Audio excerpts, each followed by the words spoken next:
speaking out on missing money from rappers and labels alike, raising questions about who pays for what in an era of music streaming. In early January, Pittsburgh producer E. Dan spoke out about Atlantic Records paying him half his normal rate for his songs on Wiz Khalifa's self-titled compilation album. This kicked off a discussion amongst other producers on Twitter and even more allegations. Producer Team 88 said that he hadn't received a check from Atlantic Records for his work on Lil Uzi Vert's EXO tour life. The breakout track began on a mixtape and was eventually included on Uzi's debut album, Love Is Rage 2. The song reportedly reeled in nearly $4.5 million for the label. Beatmakers claiming impropriety from artists and labels is anything but new. So how can a producer not get screwed? This is an industry that asks artists to make tremendously important short-term decisions that have very long-term consequences. That's Elliot Resnick, an entertainment attorney who's worked with Lil Jon, Snoop Dogg, and currently represents Run the Jewels, amongst others. Some of the issues stem from the distinctions between mixtapes and albums. Labels officially release albums, but benefit from an artist building their cachet with successful mixtapes. However, the label may not afford the same budget to a mixtape that they would an album, leaving less money to divvy out to producers. For a producer, payment often comes from an advance, money a label can pay upfront for a song. However, that money must be paid back with the sales of the record.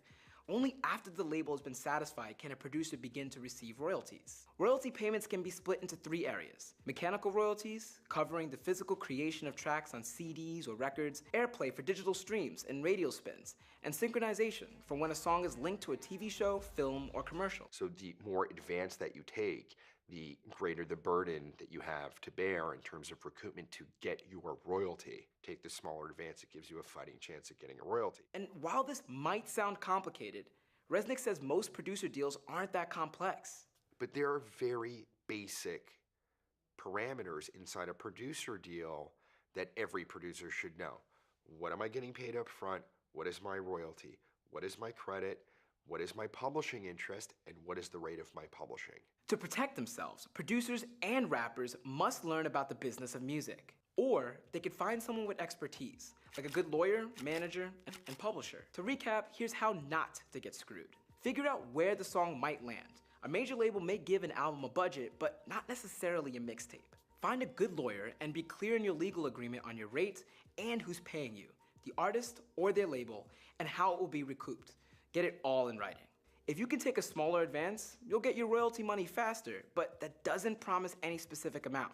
That all depends on sales and streaming. Find a good publisher that values your strengths and pairs you with the right artists. Know your worth. Even though it might be necessary to build your relationship with an artist through free beats, make a plan for when you're ready to charge them.